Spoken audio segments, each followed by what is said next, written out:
The auditorium lights dimmed as actor and producer Mark Ruffalo walked on stage, his expression calm, almost rehearsed. It was the Harmony Through Arts Forum in Washington, a stage meant for healing words and hopeful rhetoric, organized by a prominent foundation he championed. The crowd applauded politely, a mix of press, artists, community leaders, and young cultural operatives. But as Mark opened with, "We've come here today to talk about unity in divided times." Jonathan Roumie, an American actor, didn't clap.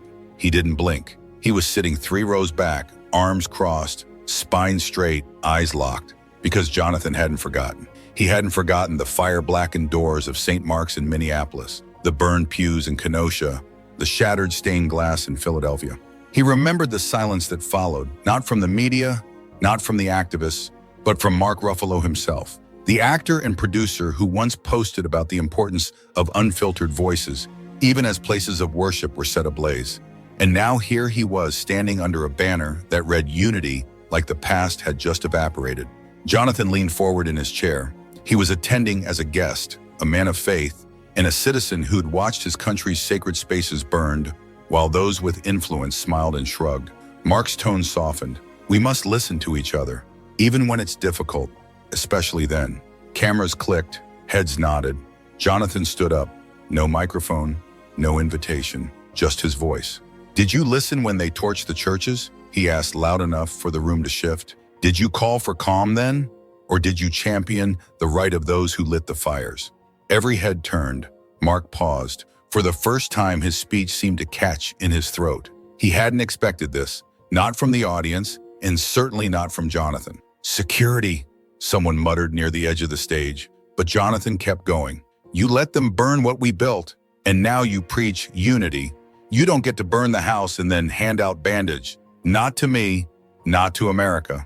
The room wasn't clapping anymore. Phones were up recording. Jonathan didn't yell. He didn't need to.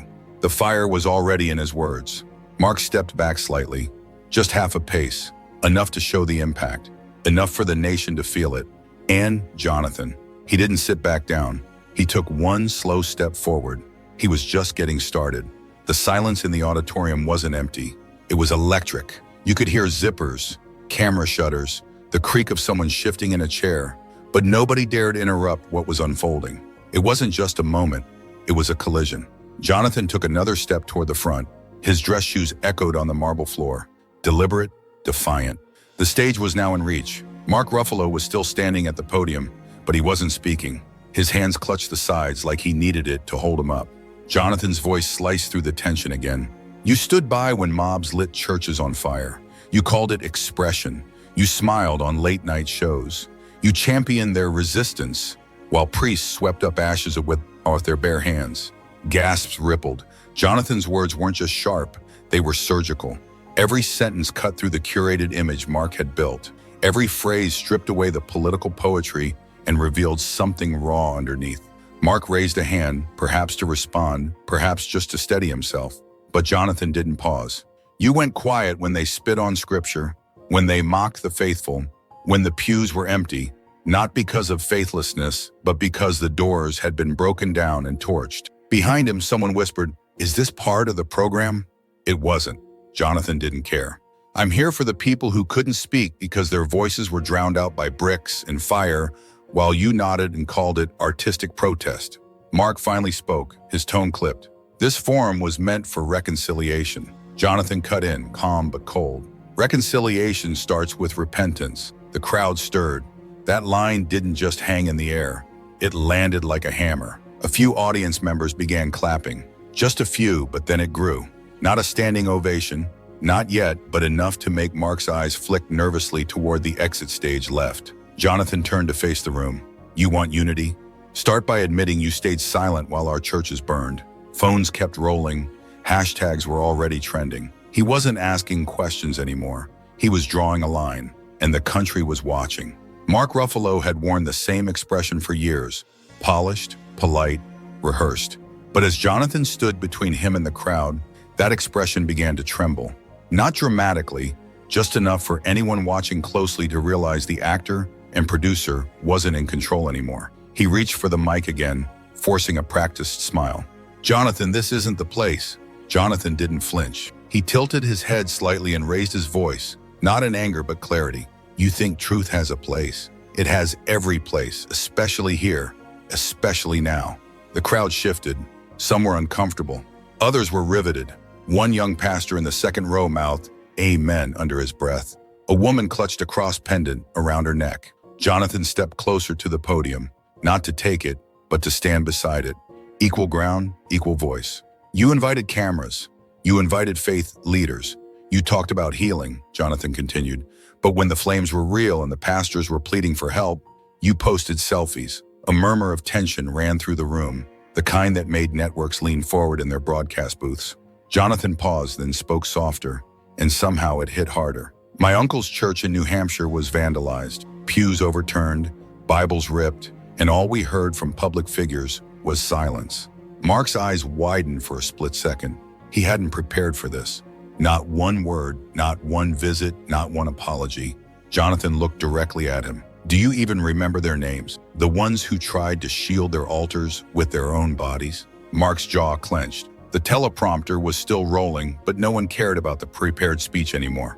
Jonathan wasn't reading from a script. He was reading from scars, and the audience could feel it. He turned back to the room, fire in his voice. Now you let them burn our sacred spaces. And now you want to talk about tolerance. You don't get to hide behind that word anymore. A standing ovation didn't erupt. Not yet. But people were standing, one row at a time, and Mark's hands slowly fell from the mic. The silence after Jonathan's words wasn't awkward. It was electric. Every second of it pulsed like a drumbeat. Jonathan stood still, his dark hair catching the sanctuary lights, the small cross around his neck visible, glinting like a challenge. He didn't need to shout. He didn't need theatrics. Truth had already detonated in the room, and the aftershock was still rattling hearts. A man in the third row rose slowly, no applause, just reverence. Then two more stood behind him. Then the choir, one by one, rose from their seats, not singing, not swaying, but simply standing in solidarity. Mark tried to gather himself. His staff in the back exchanged panicked glances. The public relations director touched her earpiece and whispered, "We need to pivot now." But there was no pivoting out of this. Mark stepped toward the mic, his voice thinner than usual. "We came here to unite, not divide." Jonathan turned, eyes calm but unrelenting. "Then why didn't you speak when the divisions were real? When pastors were beaten and stained glass windows shattered?" Mark's smile cracked again, and this time he didn't recover. "You lent your voice to defending the most extreme forms of protest," Jonathan said, now facing the actor and producer directly. "But when churches burned, you posted about environmental justice." Murmurs turned to gasps. Some in the press pool lowered their cameras, not because they weren't recording, but because they suddenly realized they were witnessing something, not just covering it, a spiritual war unfolding live. Mark gripped the podium. "I won't be lectured by someone who..."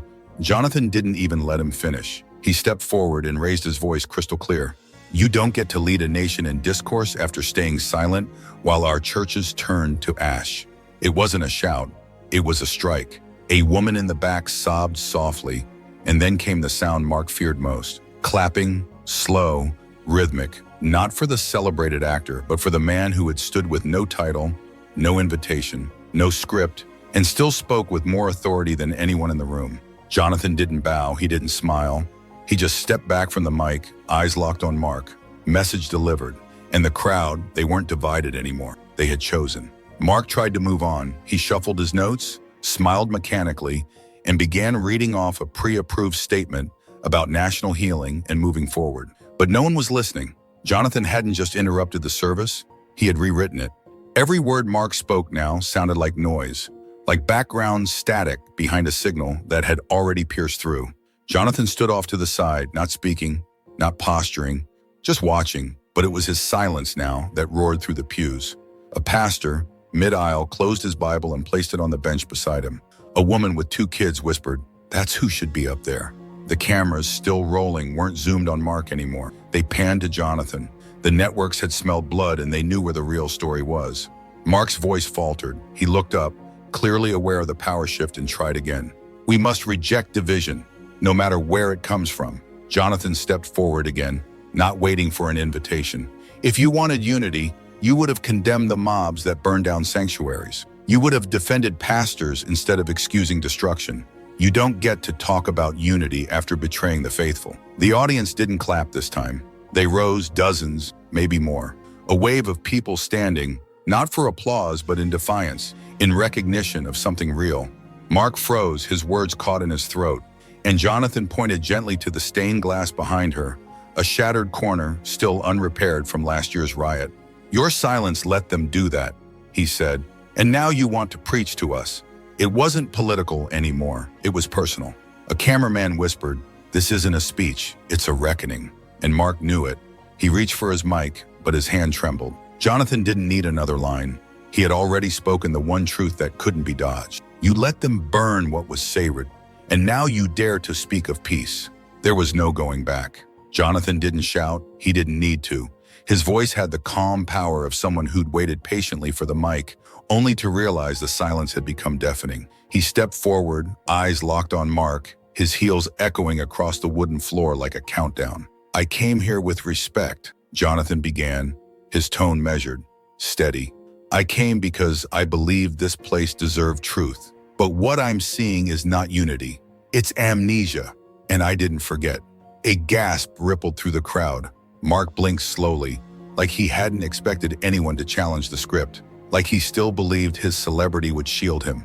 Jonathan raised a printed photo blown up in stark black and white, a burnt church. The frame melted, ashes where a Bible used to be. "This was June 2020, Jonathan said.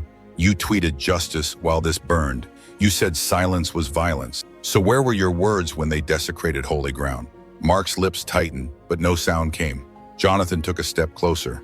"You want America to forget, but I remember the pastors who stood in rubble, the mothers who found their pews charred, the crosses that collapsed." He lifted another photo, a child standing barefoot in debris, clutching a melted rosary. "You called it unfortunate. You said nothing that day, not even a whisper." The room grew tense. No one clapped. No one moved. Jonathan turned to the crowd now, not just Mark. "They tell us we're the problem, that our faith is outdated. But when our churches burned, they didn't mourn. They branded it progress." Mark tried to speak, tried to raise his hand, but Jonathan cut straight through the air. "You had every camera, every microphone, every publicist, but you had no spine. And now you want to preach unity." He paused. "This isn't unity. It's surrender dressed up in slogans. It's rewriting the past to fit your narrative, and I refuse." A man in the crowd, older, gray-haired, stood up silently. He placed his hand over his heart. Then another, then another. Jonathan's voice softened. "You may sit on your influential platform, but you abandoned the house of God, and I won't let you turn prayer into a punchline." The podium no longer belonged to Mark. It belonged to the people, and Jonathan, the actor, had become their voice. Jonathan didn't step back from the podium. He gripped it tighter. "You didn't just stay silent, Mark. You stood by while they spat on everything millions of Americans hold sacred." His voice cracked, not with weakness, but with the rage of someone who had held it in far too long. "I remember when they stormed St. John's with spray paint and Molotov cocktails. You posted poems, Mark. You said pain has a voice. But when that pain came from Christians watching their sanctuaries burn, you heard nothing." Jonathan turned the pages of a folder. Photos, posts, footage, timelines. "I watched you kneel for political theater, but I never saw you step into a burnt church in Mississippi or sit with a black pastor who lost everything in Minneapolis." He raised a photo of a Bible singed and left open on the floor, ashes covering the Gospel of John. "This isn't about celebrity anymore. This is about what you let happen to the soul of this country." Mark's arms folded tightly across his chest. His team exchanged glances. Cameras were still rolling. Live streams were still counting up. Hundreds of thousands now. Jonathan's tone dropped low, piercing. "You let them call believers bigots. You let them paint crosses in flames and call it resistance. And now you stand behind a podium asking for healing." A young woman in the front row wiped a tear. An older veteran beside her nodded slowly, fists clenched. "You want unity, Mark Ruffalo?" Jonathan said, stepping around the podium and facing him directly. "Then why'd you abandon us when it cost you nothing to stand up? Why'd you let churches be trampled while you smiled for Vanity Fair?" Silence. "You let mobs mock Christ, vandalize prayer circles, and torch altars while you lectured us about morality." His hand trembled now as he held up one final photo. A local community leader, Charlie, kneeling in front of a vandalized church, holding a Bible to his chest with tear-streaked cheeks. You told America he was divisive, but he was the one who stayed while you ran. Jonathan's voice cracked again, this time not from fury, but from something deeper. He stayed. We stayed while you looked away. He turned back to the crowd. I don't need your unity, Mark. I've got faith, and it didn't burn with those pews. It rose, and that was the moment, clear as day, when even Mark Ruffalo knew he had lost the room. Mark Ruffalo blinked once, then again. His staff shifted behind him, whispering into earpieces. He stepped forward to reclaim the mic, but Jonathan didn't budge. The crowd wasn't looking at the actor and producer anymore. All eyes were locked on the actor who had just brought the room to its knees. Jonathan turned slowly, his voice now calm, unsettlingly calm. You think this is politics? He said. You think I came here to score points? He pointed to the charred photo again. Charlie in front of a ruined church, his hands still clasped in prayer. He wasn't trying to trend. He was trying to save what you let die. Mark finally spoke, low and measured. Mr. Roumie, you're weaponizing grief. This is not the forum. Jonathan cut him off. This is the forum because you sure didn't want one when it was our grief. A few gasps echoed in the back. Jonathan took a breath. His hands were steady now. He looked right into the lens of the main broadcast camera and spoke to the American people. I don't stand here as a party spokesperson. I stand here as a man who watched his community rebuild a church from ashes while you smiled at red carpets and talked about equity. He stepped forward. No notes, no script. You let them deface crucifixes and call it justice. You let them storm sanctuaries and call it protest. And when we asked for help, you gave us hashtags. Mark's eyes narrowed. You're distorting. No, Jonathan said. I'm remembering. He turned to the screen behind him. Photos flicked one after another. St. John's, Minneapolis, Kenosha, Portland, graffiti across altars, statues of saints shattered, firebombs in the choir loft. You weren't silent because you couldn't speak. You were silent because you didn't care. The crowd murmured louder now, boiling. A mother in the third row clutched a rosary. A retired firefighter stood to his feet. Jonathan raised his hand. I don't want your apology. I don't want your unity tour. I want accountability. He turned back to Mark. You didn't just watch churches burn. You watched faith burn. You watched trust in this country burn. His voice dropped. But it wasn't the cross that crumbled. It was your legacy. Mark's lips parted slightly, but no sound came. Charlie believed this nation still had a soul. You called him dangerous. Jonathan lifted a worn Bible from his bag. He held it up, his knuckles white with conviction. This didn't burn in the riots. It didn't burn when the media mocked it. It didn't burn when your allies spit on it. Then he turned slowly toward the crowd. You want to know what burned? He pointed right at Mark. You did. Your credibility, your connection to the people, your right to speak on unity ever again. The audience stood one by one, not chanting, not cheering, just standing in reverent silence. A new authority had entered the room, and it wasn't the one with the title actor and producer.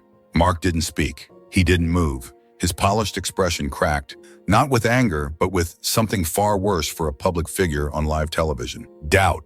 Jonathan stepped down from the riser and walked to the front of the stage. There was no teleprompter, no advisor whispering in his ear, just the crowd and the silence they were letting stretch into judgment. You keep saying we need to heal, Jonathan said, his voice low now, cutting through the tension like a blade. But healing doesn't start with press releases. He pointed behind him where Mark stood, arms now crossed tight, defensive, not dignified. Healing starts when you stop lying about who struck the match. A voice from the back shouted, "Preach!" Another, "Say it louder!" But Jonathan didn't feed the fire. He held his ground. Mark, he said, using his first name the way millions of Americans do when they feel like their public figures have become strangers. You didn't just ignore us, you used us. Gasps. Jonathan didn't blink. You told Middle America that their prayers were outdated, that their traditions were inconvenient, that their pain wasn't headline-worthy unless it fit your narrative. He walked toward the edge of the stage. You blamed small-town churches for division, while you took selfies with the activists who looted them. You told victims to be patient while their towns were turned into kindling. You told us the fire was our fault. He stopped, looked straight into Mark's eyes. You didn't lose the people. You abandoned them. Mark's jaw tightened, but his voice didn't come. Behind him, aides stood frozen, waiting for a signal. It never came. Jonathan looked out across the audience. veterans in their Sunday best, mothers with children on their laps, pastors with folded arms. "This isn't about left or right," he said. "It's about right and wrong." Then he turned to the cameras again, millions watching. America was never perfect, but we had something sacred. A promise. A promise that if you believed in something higher than yourself, this country would defend your right to worship, to speak, to live free. He held up the scorched photo of Charlie once more. He believed that promise. You broke it. For a moment, no one breathed, then a slow clap. It started from a soldier in the second row, then a nurse, then an elderly couple holding hands, and then the entire room. Mark looked left, then right, but the applause wasn't for him. It was for the actor with the Bible, the photo, and the fire no riot could burn away. Jonathan didn't smile. He simply nodded. One battle down, one reckoning to go. The clapping didn't fade. It roared, not like a stadium ovation, but like something older, more primal. A sound born not of entertainment, but of recognition. The sound of people who had waited years, some decades, for someone to finally say out loud what they'd been forced to whisper in private. Jonathan stepped back. He didn't cry. He didn't gloat. He simply stood with the image of Charlie still in his hand and a small crucifix peeking from his jacket pocket. He glanced once more at Mark, and Mark, for the first time in the entire event, took a step back, not physically, but professionally, morally, emotionally, because the cameras were no longer on him. The narrative was no longer his. Jonathan's mic was off, but that didn't matter anymore. His voice had already reached far beyond that room. It was on 1,000 live streams. It was clipped and posted. It was racing through Twitter, TikTok, Truth Social, Facebook, Telegram, everywhere. People still cared about what was real. And what was real was this. The celebrated actor and producer had stood frozen while a young actor, backed by no power except truth and pain, spoke for millions. Outside, the buzz of the crowd began to quiet. Inside, even the security personnel seemed unsure whether to step in. Jonathan took one final breath, then faced the audience. "I don't hate him," he said, motioning toward Mark. "I just wish he loved this country more than his image." Gasps again, but this time it wasn't scandalous. It was human. He had the chance to unite us. He chose division. He had the stage. He chose silence. He had the power. He chose fear. He held up Charlie's picture one last time. "But we still have each other, and that means we still have America." He handed the photo to an elderly veteran in the front row, a man who wore his medals not for display, but because they meant something. He clutched it to his chest and nodded. Jonathan looked to the press, knowing they'd twist every word he said. Then he gave them the only line they couldn't spin. Unity doesn't come from a podium. It comes from truth, and you can cut mics, but you can't cut conviction. With that, he stepped down. No security, no entourage, just his boots on the floor and his shadow long behind him. The doors opened. People followed, not because he asked, but because he'd earned it. And back on stage, Mark stood alone, surrounded by power but devoid of respect. In that moment, the world didn't just hear the difference between a public figure and a person of conviction. They saw it. They tried to silence him.